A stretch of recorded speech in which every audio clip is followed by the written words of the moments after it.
Hey folks, we are ready to go. I am Adrian Manz, and this is Trade Like a Hedge Fund Manager, Automate High Probability Strategies.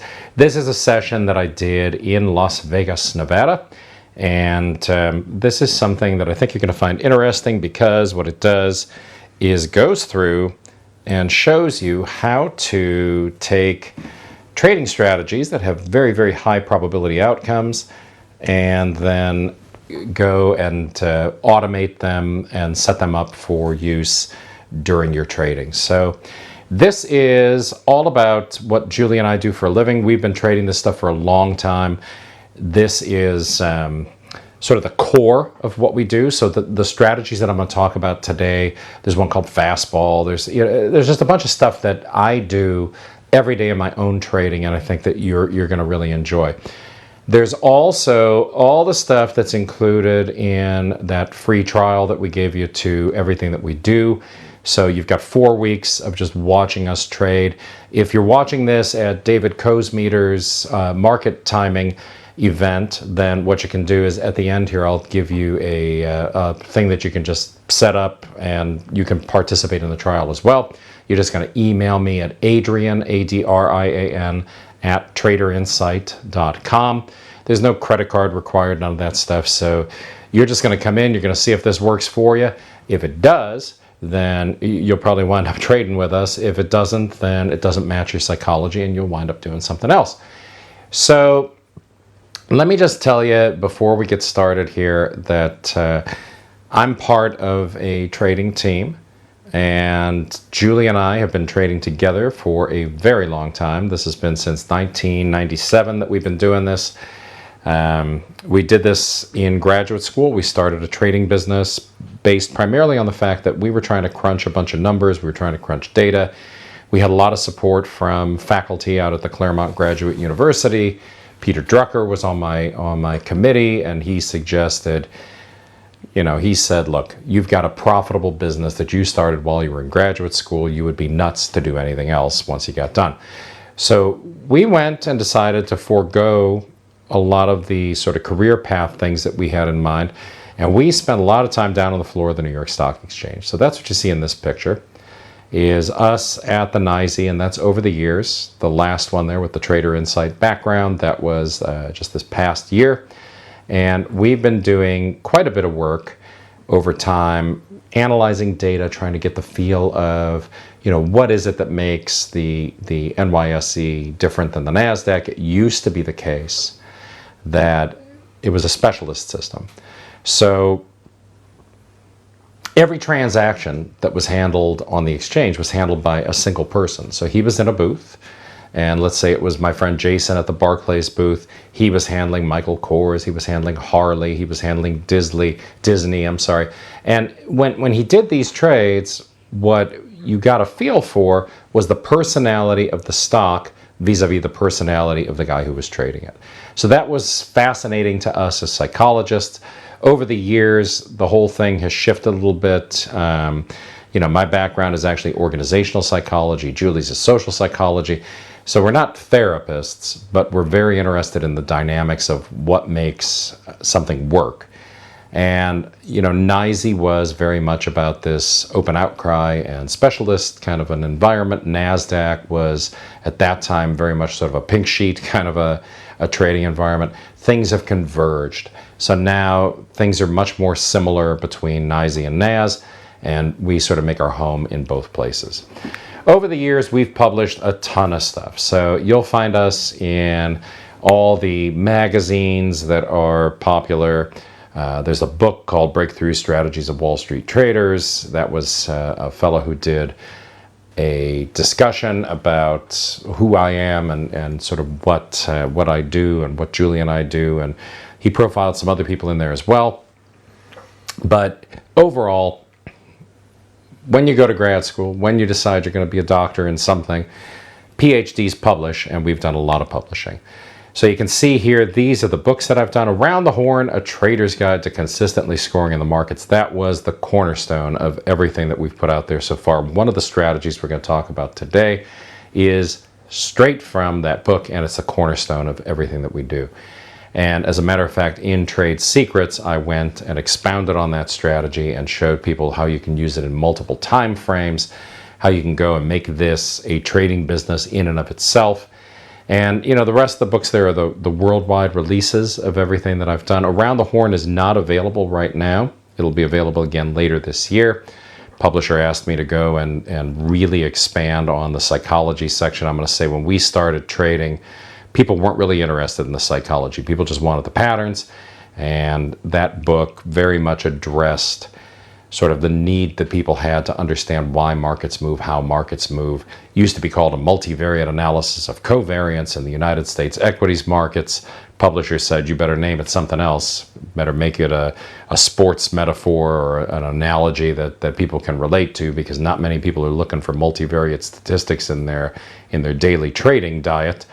And we did that. So we changed it up. It's all there. It's all very much pattern-based. It still has all the statistical reliability that it did when it was a pure sort of a data play, but it's what we do today. So it is 25 years later, we're still doing the same thing that we did back then, and we love it.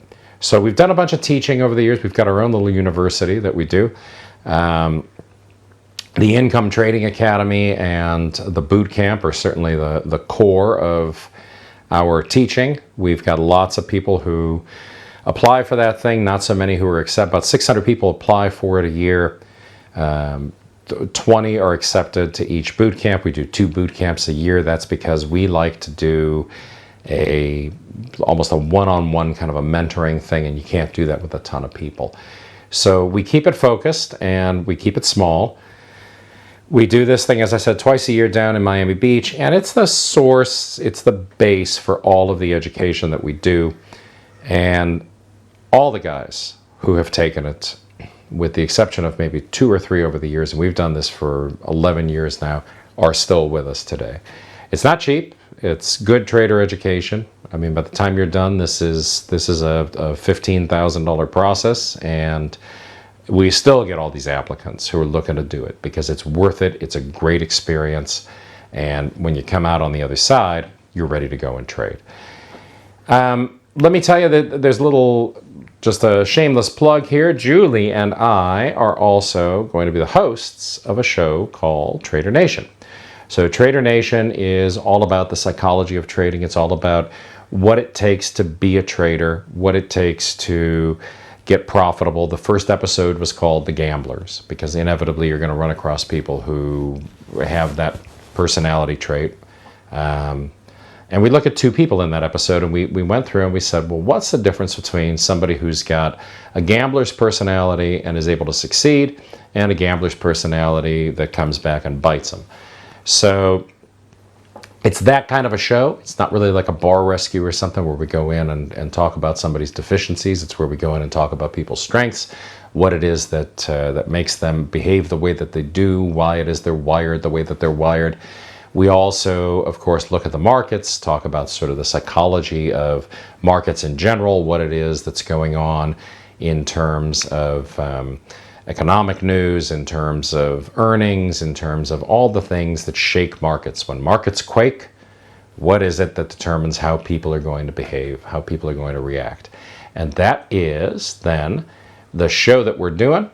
And I hope that you're going to join us, because it is going to be live in the fall of 2023.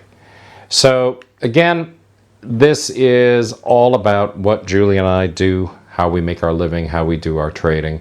And I think that if you focus on these strategies that I'm going to show you today here, you've got a very good cornerstone for what it is that makes markets tick and how it is that you can go in and profit from them. This is all stuff that we developed back in 1997 when we started trading, all based on very, very sound research. And really, it's about the cyclicality of markets, and it goes through and pinpoints where the opportunities are and how you can hop on those opportunities and profit from them. So let's get started. Let's look at strategy number 1. This is our primary focus today. This is called the fastball, expansion of range and volume. So again, everything in Around the Horn was written around the metaphor of baseball or the analogy of baseball. The fastball, right? The hardest, fastest pitch you can throw. It's the cornerstone of baseball, is the cornerstone of what we do. In this case, it's an expansion of range, expansion of volume, and it's a very, very directional trade. Fastball tends to start a new swing in a market cycle. So everybody's familiar with the fact that markets tend to move in 4 stages. You have markup, then you have either a consolidation period, right? That's either going to be accumulation or distribution. And then you either have a markdown or another markup, typically a measured move. And what these things do for you is get you in front of the opportunity. So fastball is a signal market's starting to move. And when it starts to move, there's other patterns that fall on the heels of it. But right now, let's just focus on what it is that makes fastball a really profitable trading strategy. And then later, if you're working with us, you can take a look at some of the other patterns that we follow as the market tends to cycle through, right? As we get these big swings in the bigger picture and the wider indices. And I think that you're going to like the simplicity of this approach and how easy it is to spot on a chart. So this one really is about the fact that you need to move through markets and follow institutional footprints. And this fastball strategy in particular really gives you a clue as to what institutional traders are doing. They can't move big shares through the markets without leaving some tell behind that they're doing it. And they can take that intraday visibility and they can decrease it, but of course they can't erase it. So you can use things that manipulate the data. You can go and start selling into order flow when you're buying. You can do things that move price back to the VWAP. But essentially, markets are moving, and I want to say they don't move, they are moved. So when we analyze the simple chart patterns that result, we can go through and figure out how likely it is that we're going to get a continuation. So how do you go about following the institutional footprints, so to get the heartbeat of what's going on in the markets? It's actually pretty simple. So when institutions are trying to do something, what you need to do is look at the order flow. And this particular setup, this expansion of range and volume setup that I look at, comes in 2 variations. One is trend following, one is sort of trend neutral. Expansion setup number 1, so the first variation of this thing that I call fastball, pattern starts with a pullback and a trend. So the stock has to break out in the direction of the original trend then, and the move is going to be the widest move of the past 10 days. So this is going to pop right off the chart at you, and on the breakout day, what you want to see is that volume is going to be heavier than it was during the trend pullback. So you got a big expansion day, you've got lots and lots of volume, you've got interest in the stock. The interest is primarily coming from the institution that's pushing it. And the reason that you're seeing the volume is over the course of the session, institutions are rewarded for their proximity to the VWAP. So they're going to do a lot of pushing and pulling of that price back and forth to the volume weighted average price over the course of the session. And there's going to be a trigger day, and on the trigger day, which is the following session. So you're looking at these on daily charts. The next day, the day after you see the expansion move, you're going to take a look and you're just going to say if it gets 10 cents above in the case of a long on the NYSE, or 10 cents below in the case of a short on the NYSE, or a penny or two above in the case of the NASDAQ, penny or two below in the case of a NASDAQ short, you're going to go and enter that trade in the direction of the original trend. Let's look at the idealized version of this trade. This is what it would look like. Here's a big trend on a daily chart. Here's the pullback down in the direction of the underlying trend line. So if you drew a line under those original daily bars, that pullback should be, either a fib pullback or a strong pullback to a moving average or something, but you want to see it just sort of get back down into the underlying trend line.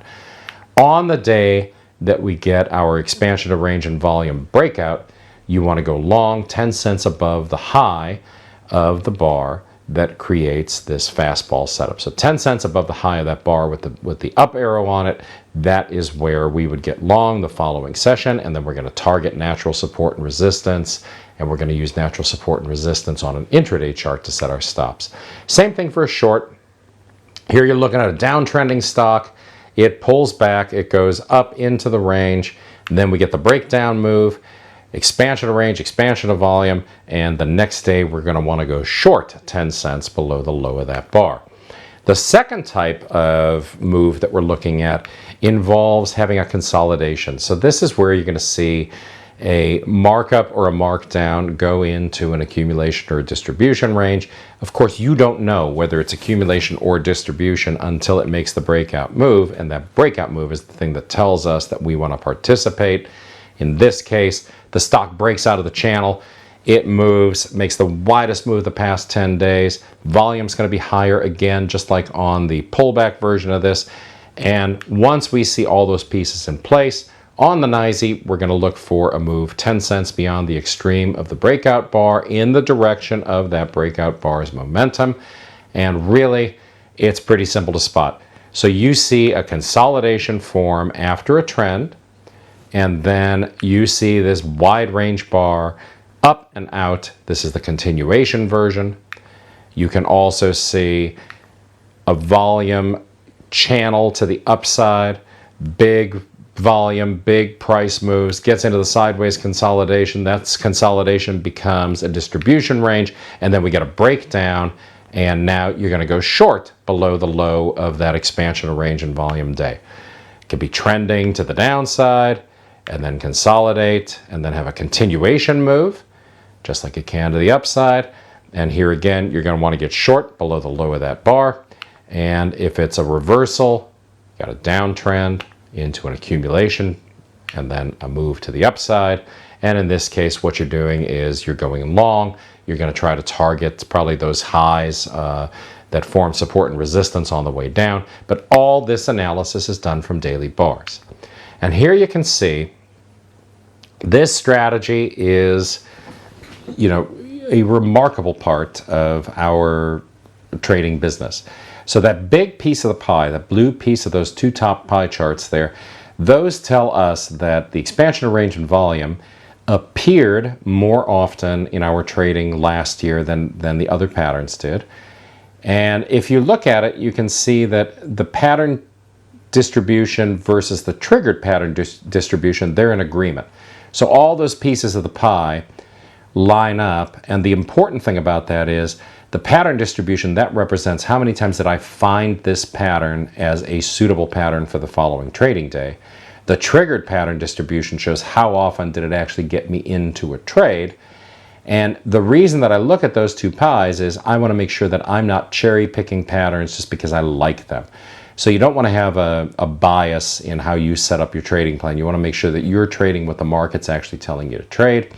You can also see that shorts far outnumbered longs last year. And then when you go and you look at the bar chart down below, you can see that the profitability of the shorts far outnumbered the longs. So everything lined up exactly the way that we would want it to line up. There's confirmation across the board. If you look at pattern profitability, you can see the fastball pattern, lion's share of the profits for the year. Everything here makes sense, as it does this year. So this year, again, when we look at our data so far, what we see is fastball is really in this volatility-based environment, right? We've got really, really high volatility in the markets. Markets are very subject to geopolitical shock. They are looking at, what the Fed's doing, what the Federal Reserve is doing, and reacting every single day in a way that makes them very, very predictable. And that predictability comes in large part in this fastball setup. Let's take a look at an example. So here's Cisco. This is SYY. And I call this a structured entry because this is all stuff that can be pre-programmed. So in this case, I'm going through and I'm looking at the chart of this stock, and I see that we have got a wide range bar on the heel of a channel pullback, right? So you've got that channeling trend to the upside.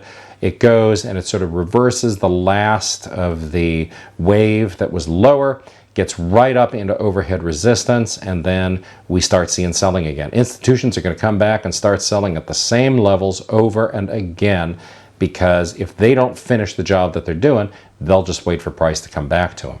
And then the magic here is that that expansion of range is coupled with a volume expansion, and that really tells you that you are lined up for a move that's going to be a continuation that's going to take you back into major support and resistance. So how do you find major support and resistance? Well, it's already on the chart there. I drew a support and resistance line, and if you don't see all these inflections and what happens when it gets there, then I suggest you go and just flip through a bunch of charts and see how many times when price gets back to a level that price has been at before and had a significant inflection from before, do we see a bounce? Do we see a pop back up into the range like the one that we see here? So with this in mind, we've got a profit objective. So now we know we're going to put our profit target right at that line. What about a stop loss? So we have to have stops on our trades. That's a big, we are very much about discipline in our trading. We are very much about being able to pre-program things, and we are very analytical. So my metric for whether or not we are successful on any given day is, did we do what we said we were going to do? Did we follow our trading plan? The profitability quotient, that comes into it later when we look at those spreadsheets, when we go through and analyze what happened. But for right now, what you're focused on is just, what's my plan? Where am I going to get in? Where am I going to get out? We see on an intraday on a 5-minute chart, you're looking at a 5-minute chart here. Now we broke down from the daily chart. We're now on a 5-minute chart. You see we've got two big trending moves lower, lots and lots of selling pressure. And we've got lots of volume going into the close. What's that tell us? Institutions are trying to get something done. They're trying to finish the trade that they started putting off over the course of the day. The day is not cooperating with them. It's not coming back to the VWAP. They're going to try to close some of this out today so that tomorrow morning they don't have a ton of shares sitting there that still have to go. But if we see that move in the morning, if we see a move below the low of this downtrending day, what we know is we have got a lot of overhead resistance above this level, because we've got all that volume sitting out there. And what that tells us is, if it gets back up through there, we're probably going to get a move that chews back up into this range. The institution's going to step out of the way, the selling's going to be over with, and price can rebound into the range, and we don't want to be part of that. So we've got a stop loss in place right at the dotted blue line or the dashed blue line on this chart. Everything starts to come together and we plan our trade. I plan everything I do. So every scalp, every full-on intraday swing trade that we do, everything that we do, fully planned, because we want to be able to be objective about our trading business. This is not about sitting around and waiting for some guy in a chat room to give us a hot list and, here's 10 stocks that are moving, let's jump on something. That's a game of musical chairs that I'm not interested in participating in. What I want is very carefully planned, very carefully structured trades so that I can go through and say, all right, I know from my trading plan that I've got a fastball, expansion of range, expansion of volume. It's a short side position. That tells me right off the bat, I'm looking to go short 10 cents below yesterday's low. So in this case, $74.66. My stop is going to be at intraday support and resistance. In the time frame that I'm trading, that's where I'm finding my stop. $75.13 is my stop loss on this trade. The initial target, now that's back from the daily chart again, right? So we're going through and we're looking at that daily chart. Where's the support? Where's the resistance? Where was there institutional activity over the course of many days, many weeks, many months? That's the place we're going to put our target, because our bet is when price gets there, it's going to stop. That's the place it's going to find liquidity. That's where there's going to be order flow. Once we get to that order flow, there's not going to be a reason for price to keep moving. Price is going to find equilibrium, and the trades are just going to go off, and we just want to get out of the trade right as it's getting to that level. The ratio here, 1.47 to 1, so we know we stand to make $1.47 for every dollar we stand to lose. 50% of the distance to the target. Here's our only rule. This is the toughest thing about trading this stuff.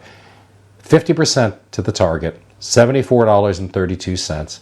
When that happens, we're going to move our stop to break even. Not hard. So how do we automate this? You're looking at a bracket order.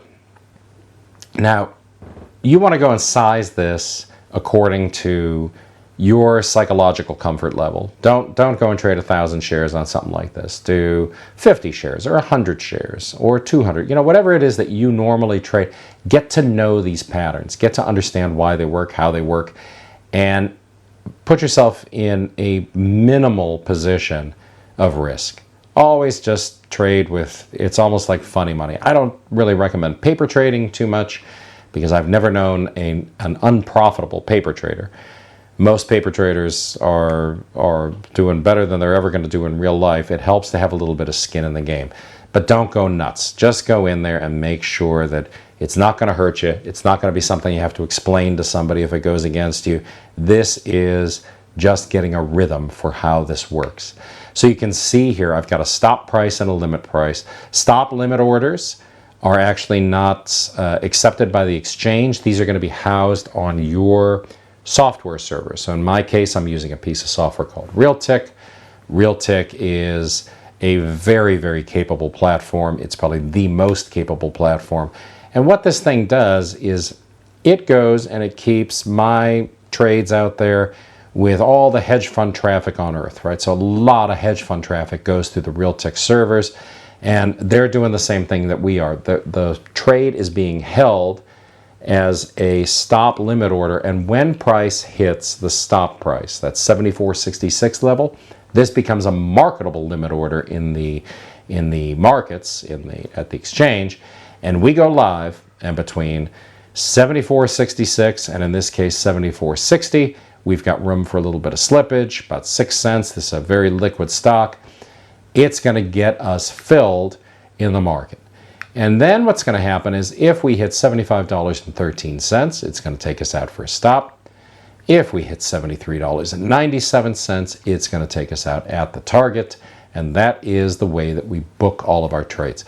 So when you go to Trader Insight, if you're doing the trial for a month, when you get to the site, what you're going to see is there's spreadsheets that go back and show every single trade that has been planned since 2005, I think. And you're going to be able to see what the result of that trade was, entry to stop or entry to target, with the money management rule that 50% of the distance of the target, we're moving our stop to break even. And there's no hocus pocus, there's no maximum favorable excursion, here's what you would have made, right? Coulda, woulda, shoulda is a very prevalent theme in this industry, and it doesn't really do anybody any good. This is just the hard numbers. If you traded it the way you were supposed to trade it, what happened? And in this case, you can see this trade was last week, and we had our planned entry, our target, and our stop. And at the opening bell, it triggered the entry, and it went down, and it hit our profit objective. The next one is Aramark, and this is ARMK, another structured entry. Let's take a look here. We've got a wide range bar. We've got big volume that's been going on sort of for a few days. Right from that overhead resistance level, we see that things started selling off. There was a lot of activity in the market. Price was getting pushed lower, and then we have this expansion bar.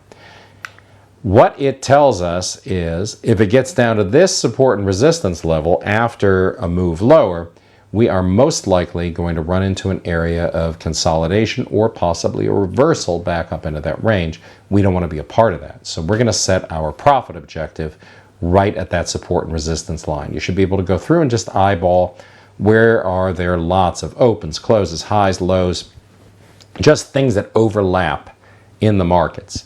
When you find them, you're gold, because that's going to be the place that you can set a profit objective and be comfortable with what you just planned to do. When we look at the intraday chart, that red line there represents where I think I'm going to put a stop, and that's based on, look, all day long, this thing is selling off. This thing has lots of selling pressure going down into the close. We have got volume, very, very heavy volume right at the bottom of the day. That says institutions are pushing it like crazy. And if it gets back above that line right there where the consolidation happened going into the closing bell, I don't want to be part of it, because I think it's going to go and start chewing through that selling pressure that happened over the course of the day. That drop that it had going into the end of the session is going to be the easiest thing for it to start picking back through. And I set up my trade, I just plan it. This was from a few weeks ago. Aramark here, right? Fastball. This is a short. I'm going to get short 10 cents below the low of the prior trading session. Entry is going to be $35.67. I've got a 36.08 stop and a 35.14 initial target. And you can see here again, I just lay this into my bracket order. My bracket order goes, just sort of takes care of itself. I've got a stop for an entry. I've got a stop to get me out at a loss. And I have got a profit stop as well at the initial target. So the stop loss is going to be a stop market order. The profit objective is going to be a limit order. Everything's in place, and the trade can just take care of itself, and I can focus on the other things that I trade over the course of the session. I can focus on the other things that I do to try and get in front of opportunity each and every day. And here you see it. This one, it actually triggered twice over the course of the session. We'll take a first entry, we'll take a second entry. There are no third entries in our rule book. You'll see the rule book when you log in. It's at the end of every trading plan. Planned entry triggers you in at the open, triggers you in again at about 11:30. Goes straight down to the target, never gets up close to the stop. A lot of times they'll oscillate, they'll get up above and start moving toward that stop, or in the case of a long, they'll move down towards the stop. And, it's very typically the case that the stop will hold because you had all that volume there the prior session, and you want to make sure that you get that stop just above where you think it should be in the case of a short, because we tend to see targets and we tend to see the places that things are going to inflect rather than seeing where we're likely to get a continuation in our favor. All right, so with that said, I'm just going to say if you have questions, just shoot me an email, adrian@TradeOutLoud ADRIAN @TradeOutLoud, TradeInsight.com, and I'll be happy to answer them. So I want to move on though. I want to show you something that I call Fastball XRV. This is a trade that I developed while I was working on a hedge fund project, and this one is going to focus your attention on what happens when institutional footprints are evident on an alternative data feed. So what's an alternative data feed? It's a thing that goes through and allows you to see where institutions are placing orders, where institutions are placing trades. It allows us to see, for instance, how often a particular institution comes back and buys the stock. How often when the stock gets to the volume weighted average price, or it extends beyond the volume weighted average price, does the institution that was doing the buying become a seller? And the reason to become a seller is you want to control where the prints are happening over the course of the session because you have a big block to move. That's a tell. And that tell comes in the form then of allowing us to see where is it that if we get our orders off over the course of the trading session, that we're going to be able to get in front of the opportunity and catch an institutional pop that's usually $1. So I'm going to say it's a statistic that on sort of a common sense level doesn't make a lot of sense to people a lot of times, because why would it be $1? Why are you targeting $1 or the first pivot line? It just so happens that these are the places that price tends to go, price tends to inflect, and once it gets there, it tends to reverse. So let's look at the criteria for this. We are looking for, in this case, NASDAQ stocks, because NASDAQ is the place that we can filter this data. NYSE is not going to be data friendly in terms of this particular trade. So we go through and we look for the signs of institutional markup or markdown. We're going to look for that same fastball setup.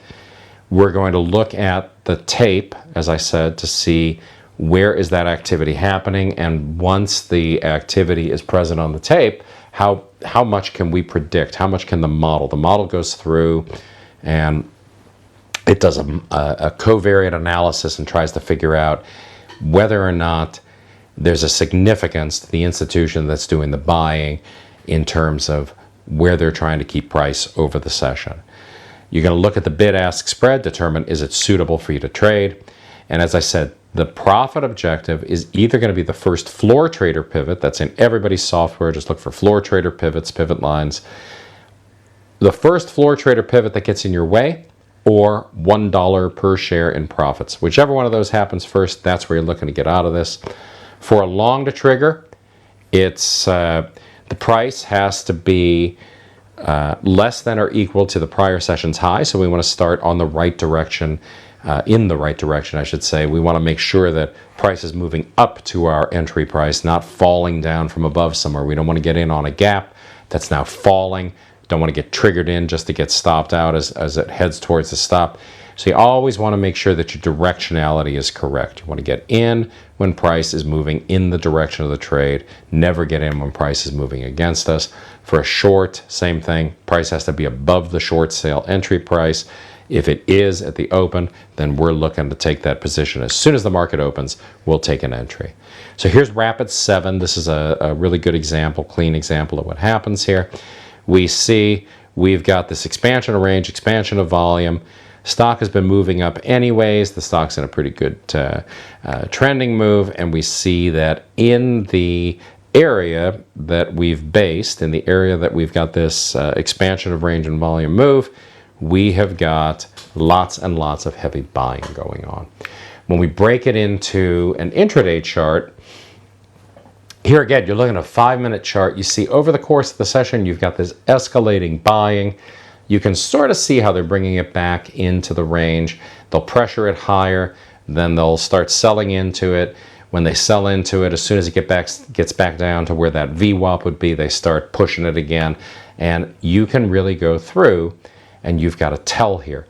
So you've got that volume by price data. This is something that Realtik represents a little bit differently than other software. This goes back to days that Stuart Townsend was still running Realtik, and you know, we were giving them feedback on what we'd like to see. This is a hierarchical cluster analysis of volume, a little different than volume by price in other software, but if you're using Volume Profile, or if you're using TradeStation's volume by price, or Thinkorswim, just plot it so that you can see what's going on. It's very similar. It's just what happens here in the Realtik platform is it goes through and it weights it by importance over the course of the day. So it changes that, that axis a little bit as things are happening. But you see here, we've got lots and lots of things that are lined up telling us this is going to be a good trade. And when we go through and plan these, I just have a very simple grid on these. I know this is a long, so I'm going to get long just a few ticks above the high of yesterday's trading. And then I just want to see between my entry and first resistance, resistance 1 over there at 51.40, is there room for $1 in profit? If $1 is beyond R1, then I'm going to target R1. If $1 is below R1 in this case, I'm going to target the $1. And we set up the trade the same way. So we go through, we structure these trades. We know exactly that if we get down or up through that high or a low, right, we're going to establish a position in this case. And right now, if we get into this one, this is going to be above the high. I know it says down through the low up there, but down through the high, it should be up through the high. We're going to look to buy at 50-30 stop, 50-40 limit. We're going to give it a 10-cent slip. If we get into the position, we've got an initial stop loss at 49.30. We have our profit objective at 51.30. There's a 1-to-1 trade, and the way that we structure these, we know that they tend to win far more often than they lose. So over the course of the year, this particular trade puts up right around 100 points, $100 per share traded year over year for the last 7 years that we've been trading this in our own accounts. So we exit for the number of shares that we entered for. So you want to make sure that your bracket is set up to have a quantity of 100% on the way in, 100% on the way out. Want to make sure that your expiration is set today, right? You don't want to hold these overnight. All of these are closed at the end of the session. And you know, when you put together a bracket order, what you have to keep in mind is it lets you completely structure what you're going to do.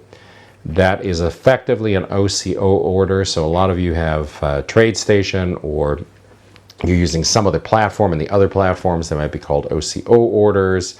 They might be called something else, but you're always looking for something that has 3 legs. One leg gets you in, and there's 2 ways out, and what it's going to do is cancel those other orders if one of them triggers. So if it gets you in and it gets you out of the profit objective, it's going to cancel the loss. If it gets you in at the entry and it gets you out at the loss, it's going to cancel the profit objective. You're not going to wind up doubled into a trade. You can also change the orders directly on the stock chart. So with a bracket order, you can have your lines on the screen. You can have it show your orders on the stock chart, and then you can just go and drag the order around and change any parameters that you need to change. The only drawback to a bracket order is you have to make sure that if you're using direct access software, the order route that you're sending it to is compliant with the bracket order. That'll take all those legs. But that is a no-brainer once you get to know your platform, know your broker, know their order routes. It's going to make it very, very easy for you to get in and out of the market. The other drawback of a bracket order is when you place the order, you have margin that's impounded immediately. It's 4-to-1, so it's going to take 1/4 of whatever it is that you've got in the market here, and it's going to impound that in your account once the bracket order is live. Here's what the trade looked like, though. Here's the 5-minute chart. You can see here we moved through the prior high, and we got right up to that profit objective.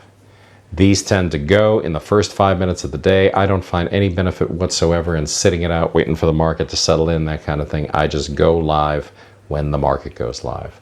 If you have questions about this one, you just shoot me an email, adrian@traderinsight.com, and I will be happy to answer. Now let's talk about something different. So I've got another strategy that fits into a lot of what we do is based on workflow. How do we go and process our work over the course of the day so that we can manage what's happening? And you're going to see when you join us live that we've got strategies that revolve right around the opening bell. We've got strategies that go and they work sort of 5 minutes into the day. We've got strategies that work once the session has settled in. Workflow is a very, very big part of what we do. And this next trade that I'm talking about here is something that happens before the day even starts. So this is happening in the pre-market. We don't trade it in the pre-market. We plan it in the pre-market. So again, even on these sort of scalp trades, I'm trying to put together the pieces of the puzzle before the trading session starts, because I want to make sure that I've got a game plan and I know exactly what it is that I need to do at the opening bell to potentially profit from this. So let's take a look at an example here that focuses on trading the volatility. And in this case, what we're going to do is use pre-market data to trade the open in Apple. Now, Apple is very liquid. This is a highly liquid stock, and that means that market makers, especially options market makers, have to do a lot of cleanup right around the open, right? They're going to buy the stock to hedge positions.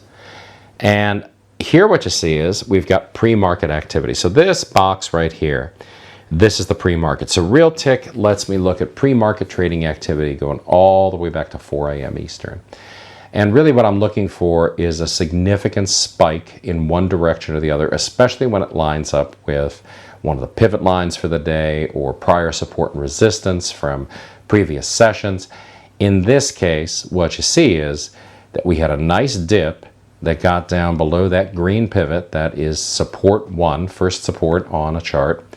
And that lets us line up a trade for the opening bell. If price gets back down around this inflection point right here, then what I'm going to do is I'm going to plan to go long, and I'm going to target overhead resistance as my profit objective. These happen fairly consistently. I mean, this is going to be a 3 day out of 5 kind of a setup at least. And all we're doing here is capturing opening volatility. When price comes back down to this level, we are going to target a move up to this level. And you can see there why that got into overhead resistance. This was a strong reversal move in the pre-market. And lo and behold, right at the opening bell, comes down, inflects, and where does it go? Right up to that objective. This is a very Simple trade in terms of conceptualizing it. You don't want to overtrade it. You don't want to force it. You don't want to see things every day just because you like taking this trade and booking a quick profit. I've had market makers who came to the boot camp. They're going to be upstairs traders now and have told me flat out this is a game changer. Thinking about the market this way is a game changer, and it allows you to get in front of opportunities that you otherwise wouldn't be in front of. On this particular day, we've got $1.17 per share traded in terms of the profitability. And if you go through and you look at the charts, you're going to see that these opportunities come up every day. So with that said, you can join us in our trading. You can see what it is that we do. You can follow us. All you have to do is send me an email. Again, it's Adrian, ADRIAN, at trader, TraderInsight.com. Or you can send me a text message, 310-804-2248. That's my personal text.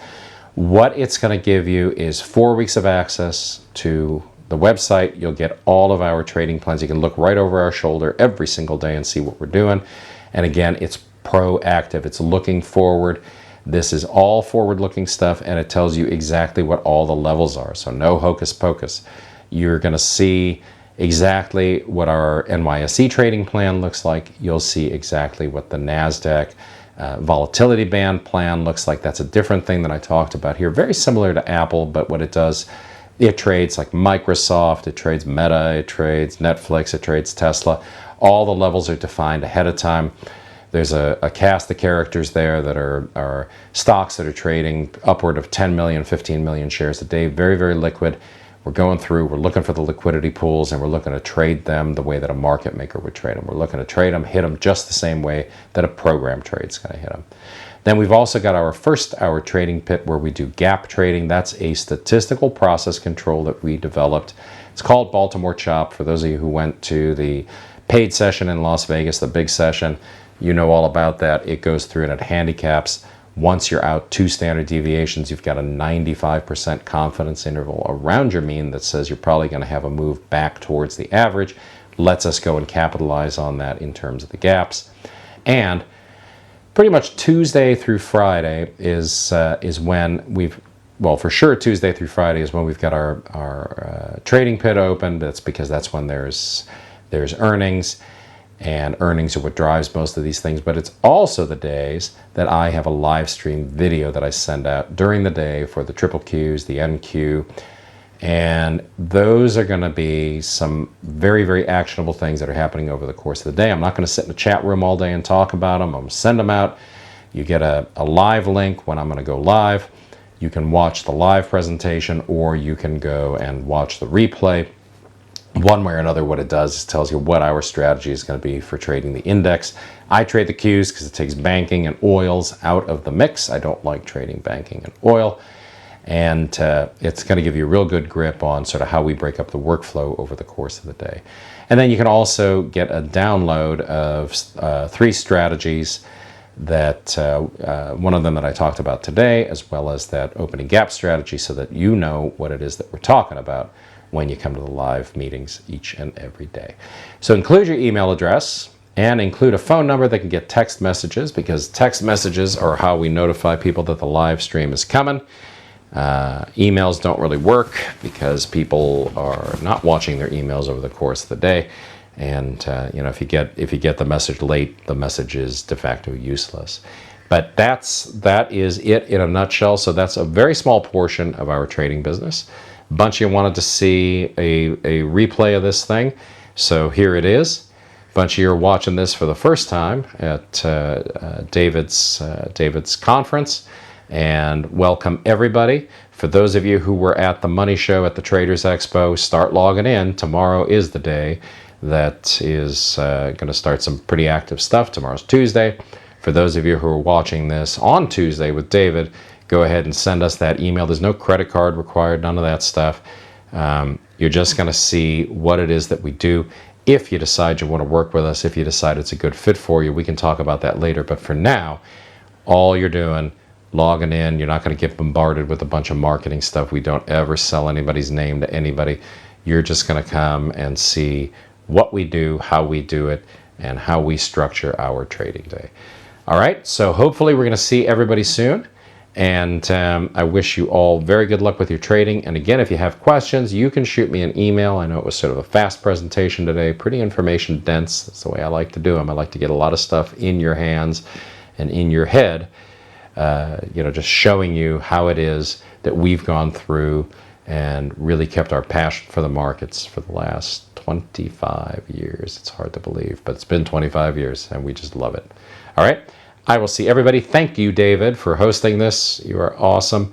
And I will hopefully see everybody very, very soon. Thanks for joining us.